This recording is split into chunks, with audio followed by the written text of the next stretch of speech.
Hey everyone, lots to show you this week. The garden has really taken off. You'll see these are my beds of flowers here. Looks like the majority are going to be sunflowers, but there are some zinnias and other things mixed in.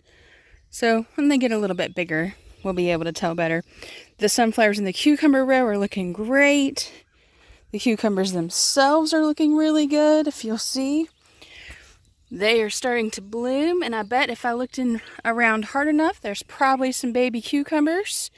I have a few more that I need to direct over to the trellis again. But look at these black-eyed peas.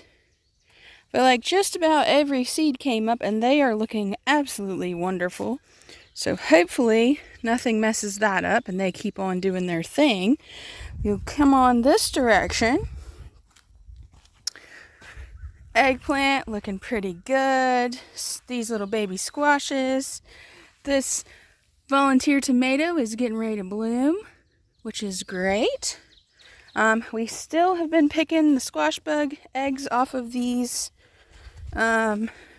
squash plants, but the plants themselves are looking really good, so that's great. Got some flea beetle damage going on these eggplants, but they don't seem to mind. I mean, look how big that one has gotten.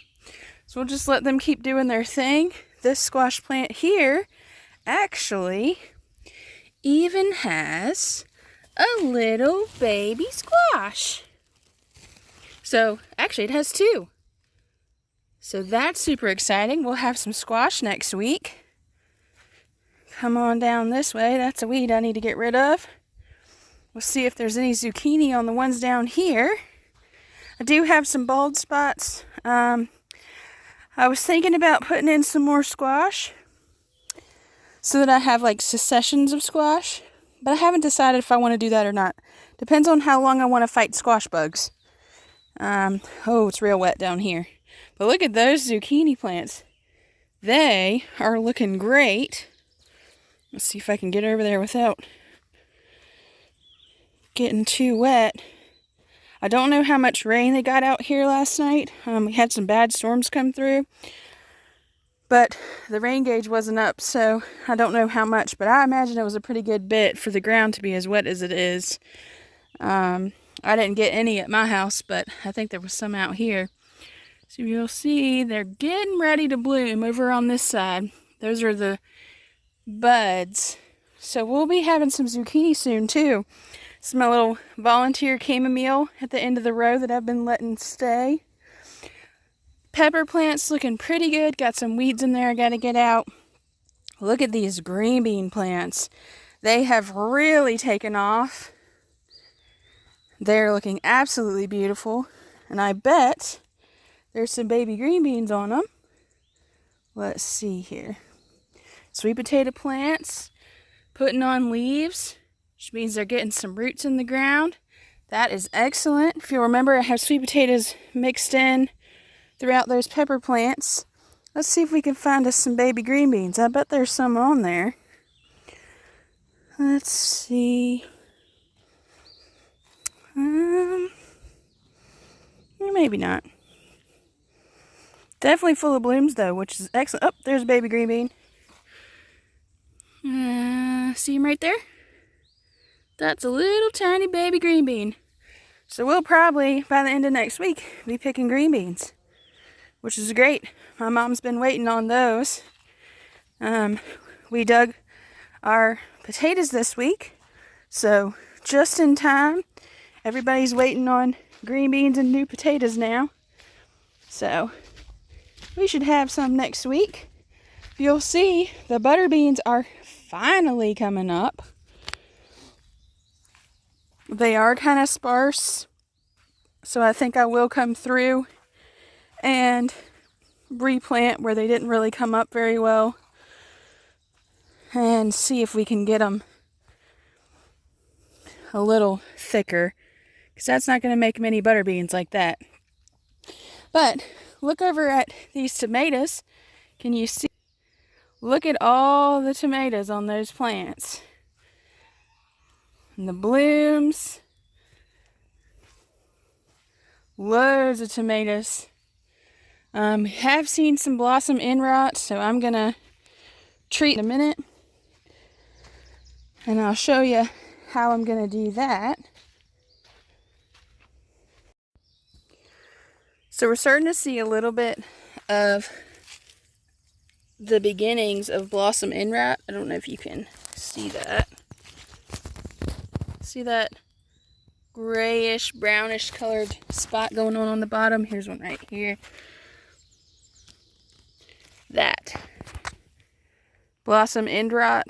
And it happens when the plant doesn't have adequate access to calcium. And that could be because your soil doesn't have the calcium. Or what I'm suspecting in this case is I've been watering too much. And what happens when you water too much, it's kind of the same thing that happens if you don't water enough, is that the roots, in this case, the roots are basically drowning and they're flooded and they're not able to breathe underwater is basically what's happening. And so because they can't breathe underwater, they can't exchange all of their nutrients like they need to. So they can't get that water-soluble calcium the way that they need to get that calcium. And remember me saying I wasn't sure about my watering, how I was doing, if I was watering too much, too little. So I think in the tomato case, I was watering them too much. I also think I'm watering the green beans a little bit too much. But other things, so cucumbers want a lot of water, squash wants a lot of water, but things like beans don't care as much, tomatoes don't care as much, corn wants a lot of water, my radishes and onions and carrots don't want a lot of water. So I think because I've had these all on the exact same schedule, I think I've overwatered these. And now as their soil dries out, I've turned the irrigation off. As their soil dries out, it may naturally correct the calcium problem on its own as the plant has more access to what's in the ground. But I'm not going to take a chance on that. So what I'm going to do is I got some of this rot stop, and I'm going to use that. I'm going to put some of that on these plants. I was going to use, and I preferred to use a powder version, so something like gypsum or bone meal or something like that. But the problem with that is that you have to have so much of it. So gypsum, for example, I would need 6 pounds per 30 feet, and I have 200 feet. So, and it's $10 for 6 pounds. So you're looking at a good investment there in calcium that may or may not actually help. So instead, I got this liquid rot stop, and it says to use 2 ounces per gallon of water. Well, I'm not going to do it that way because I don't want to add more water. So my ground's already super wet. So what I'm going to do instead, it says that the 2 ounces per gallon feeds about 10 to 15 tomato plants. So, and this is 16 ounces. So what I'm going to do, because that calculation would have me needing about 24 ounces for all these tomato plants, I think what I'm going to do is go a little bit less than what they recommend, and I'm just going to pour it straight out of this bottle. Now what you should be doing, per the instructions, is I should be mixing 2 ounces of this per gallon of water, and then I should be spraying all the foliage on these plants. And you spray the foliage until they're dripping wet. Now, it's the middle of the day. It's hot. I can't do that this time of day. If you're going to do that, do it in the morning or in the evening. Otherwise, you're going to burn your leaves. And I don't want to be adding more water. So what I'm going to do is I'm going to take this and I'm going to let it lightly drizzle all the way down and all the way back down at the roots. I'm not going to get it on the foliage. I don't want to take a chance on burning anything. So I'm going to get it down on the ground and just lightly drizzle it all the way down and all the way back till I run out. And we'll see what happens. This is a how I do it channel, not a how you should do it channel. So, but I'll keep you up to date and let you know what happens. And we'll see. Hopefully I can get ahead of this blossom end rot because the plants are starting to get full of tomatoes, and now's the time that I can't afford to have any issues like that. So I'm going to stop talking. I'm going to start getting this on the ground, and we'll see what happens. So we ended up only treating the tomato plants on this end, really till that first crooked pole, because past that there doesn't seem to be any blossom end rot. So what I'm thinking is these first tomatoes here are kind of in the shade for part of the day. So I'm thinking that maybe the water amount for these out here in the sun has been okay, but those ones back in the shade, it's just been too much water on them. So because these didn't have any rot on them, I didn't treat them. I'm going to save my liquid treatment there for if any of them have any issues. So if I start seeing any of these other ones have any problems, then I'll treat them. If you have the means and you don't have a lot of tomato plants, I would go ahead, if you're seeing it on one of your plants, I would go ahead and treat them all. But I have 200 square feet of tomato plants, and so it's not really feasible for me to do that, so I'm kind of spot treating instead, and we'll see how that goes. If you'll remember, way back when, I had planted marigold seeds in and amongst all of these tomato plants, and they have come up, and they are doing really well. If you go down here a little further, going through the jungle here, there's quite a few over here on the shady side. These tomato plants are keeping them nice and protected, and you'll see quite a few tomatoes down in there. You'll see these are kind of whitish, like a real pale green. That means they still have growing to do. If you see this one down in here, see how dark green that one is, how that's more of a shiny green? That means that's as big as that tomato is going to get. And you could pick it for fried green tomatoes if you wanted to, or you know that that's one you need to keep an eye on because it's going to start changing color. There's some more marigolds. So I didn't think the marigolds were going to make it. I thought they were killed by several different things, but they seem to have done really well on, like I said, on that one side where they got shade. On this side, the base of these tomato plants gets too much sun, and I think the seeds just dried out and couldn't make it. But on the other side, you'll even see there's a bunch more. But that's great. Hopefully there'll be enough to keep away our hornworms and other tomato pests. And hopefully that treatment I just did will help. You see here with blossom end rot on it. But it does seem to be these first plants here, which is very good news because it would be very hard to correct it with all of these tomato plants. But yeah, that's where we're at. We'll see what happens. I'll let you know how it works. Oh, if you do see some that have blossom end rot on them, take them off. Remove them because they're just going to rot further, make your plant more and more unhealthy. So make sure you take those off and put them somewhere where you're not going to encounter them again. Let's see, where was that one? Right here. See, we don't want to keep him. I'm going to chuck him out there and maybe the raccoon will eat him. But yeah, that's where we are on the tomatoes. We'll see what happens. But we're going to go on over here to the corn, which is looking really good. Second batch coming along real well. You look here. Looking pretty good there. Second batch is going to catch up pretty quick. Corn is about done with its tasseling phase. It's pretty much dropped all the pollen it's going to drop. Whoop.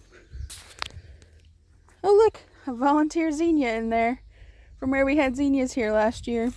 That's great. So if you'll look, some of those lower ears still have quite a bit of weight in, but let's see if we can find, let's see. Yeah, it's going to be a good while on most of that by the looks of it. You'll see the raccoons have been in, causing trouble. We tried adding some more strings to our electric fence, adding some more string down low so that hopefully it would shock them and deter them from coming in. But I think our ground is so dry around the outside of the garden that I think it's not allowing the raccoon to properly be grounded. So the electricity the raccoon doesn't complete the circuit when it touches the fence because it's not properly grounded, and so the raccoon's not getting shocked. He's able to come through and create all this mess. And the corn's not ready. It's not even close to ready. So I don't know why they're in here causing trouble, because they don't want to eat it. It's not tasty at this point. So they're just in here causing a mess, causing trouble. And we've added more wire, but I don't know that it's going to make a difference.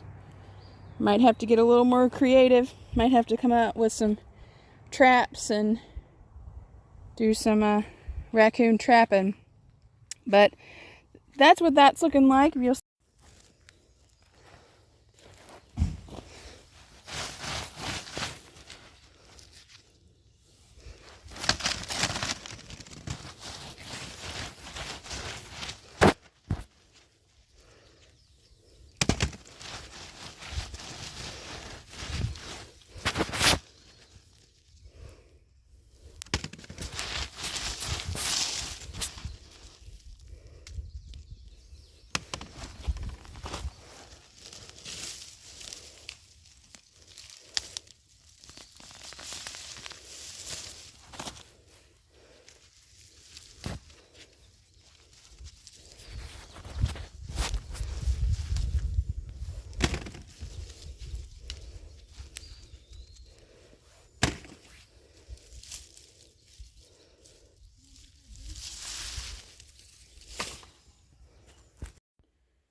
I've sorted out my potatoes here, and this right here is 45 pounds worth of potatoes. My parents took the other half, so I'm saying we got probably right at 100 pounds of potatoes, which is perfect. You're supposed to get 10 times the amount of pounds of potatoes as the amount that you planted. I planted 10 pounds worth of seed potato and got 100 pounds worth of potatoes, so that is excellent. Especially when you consider the fact that I did nothing to them. I put some fertilizer in the ground, put the seed potatoes in the ground, covered them up, and that was it. They have received no artificial irrigation, no nothing else. So 100 pounds, absolutely excellent. Some of them are nice and big like that, and you can see the peel is coming off on some of them because we just got these out of the ground. We didn't give them a chance to harden before we harvested them. So that's what we got there. If you let them die back a little bit longer, the skins on them will harden up and get tougher, so you won't have that skin peeling off, but we don't mind it, so we allow it to do that. Now I have them sorted here. These two bins are the ones that will be able to store longer. This is a little container of what I'm going to use as my seed potatoes. You can see them there. It's a good bit of seed potato. And then these are ones that got speared with the pitchfork, or they had some bug marks or blemishes or something. So those are ones that I need to use up quickly. So I have them in the set there. My cat is helping out. But definitely a good harvest. Grateful for that for sure. These, if you'll remember, are Yukon Gold potatoes.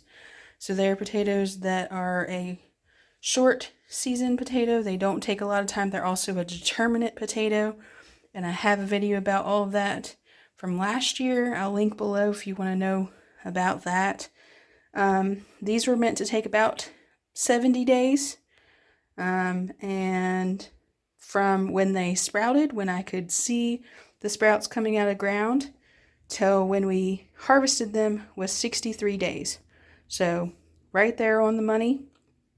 And very, very proud of them. So those are done. Potato harvest over. On to the next thing. See, the sweet potatoes over here are looking pretty good. Did lose a couple of them, but it's real dry over in this section. Come on down this way through all the weeds. That volunteer tomato is not looking great. Looks like some sort of blight has gotten it. We'll check on the onions. I actually need a couple. You gotta find them amongst the weeds though. Definitely did not do well keeping weeds out of things this year. Not these beds anyways. Totally my fault. Let's see here if I can get on this side. Oh yeah, not too bad. See those little onions down in there? Pull me one or two. I'll need these the next couple days. Well, that looks like a pretty decent one. Look at that. That's a pretty good size. I don't like to pull ones that are side by side, because if you pull one, the one beside it gets a little more space and might get a little bigger. I know you're looking in this hot mess of weeds being like, how in the world has she even gardened? Look at that one. That looks great. Awesome. All right, that should do me. Now, strawberries, they're lost down in the weeds as well, but there's some great big plants down in there, and they're making runners. So that's wonderful. The beets, my mom has picked a few more of those and ate them and said they're wonderful. You can see the new little beets trying to come up there. Carrots, I harvested some carrots. I can put in the video of those. Went out and picked some carrots and a couple onions. Pretty good size onion. Can certainly bulb some more. Carrots, these are a shorter variety of carrots, so that's basically as big as it's going to get. Could have gotten a little bit bigger.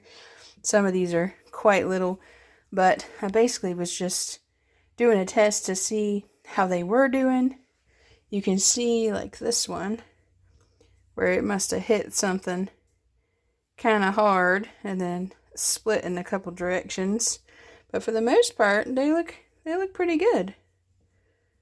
Not bad at all. I think that's probably about the biggest one. Huge, beautiful tops on them. It's a shame they grow so much top and so little fruit. That's probably a nutrient deficit on my part.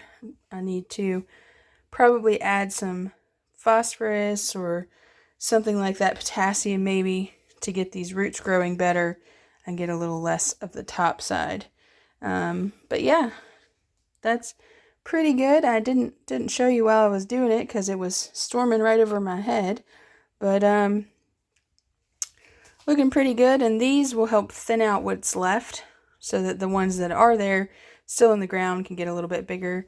I know they tell you to thin them when they start coming up, but I don't like to do that. I like to thin them as I get carrots. That way, I don't know, it just it just seems better to me, so that's how I do it.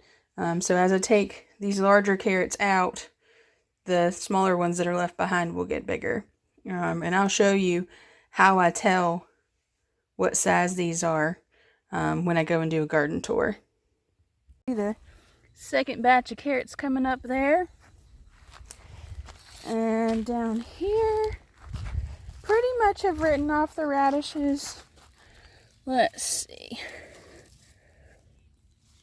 I don't think any of these are going to make bulbs. They're just making plant. They're just too stressed by the heat and environment. They're definitely a cool weather plant. Now I'm going to see, I'm trying to let these, look at all the pods on here. I'm trying to let the pods hang out and get dry. Like, I assume these are starting to dry. I'm going to try and let them dry so that I can harvest the seed and then hopefully grow those in the fall. If we come over here, we've got loads of flowers now. They have really taken off. Zinnias, baby's breath, cosmos, some straw flowers. They're not very big, but they're better than weeds, and they're not receiving any irrigation, so they're left to their own devices. But they're quite pretty, much prettier when you get down here a little more in the shade.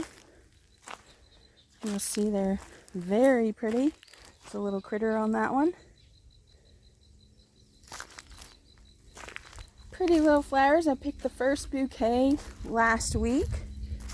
It's nice to have some fresh flowers in the house. I'm going to show you right here. Our first volunteer sunflower has bloomed, and it is beautiful. It was one of the reddish varieties. Look, there's a strawberry runner, and it has already produced roots in the ground there, so these will all be some nice, oh look what I just found. A garden snack. Thank you very much.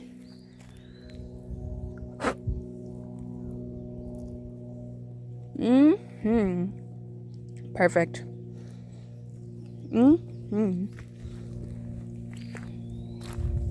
So anyways, we'll have loads of little baby strawberry plants. I think what I'm going to do is look, there's another one almost ready. I think I'm going to,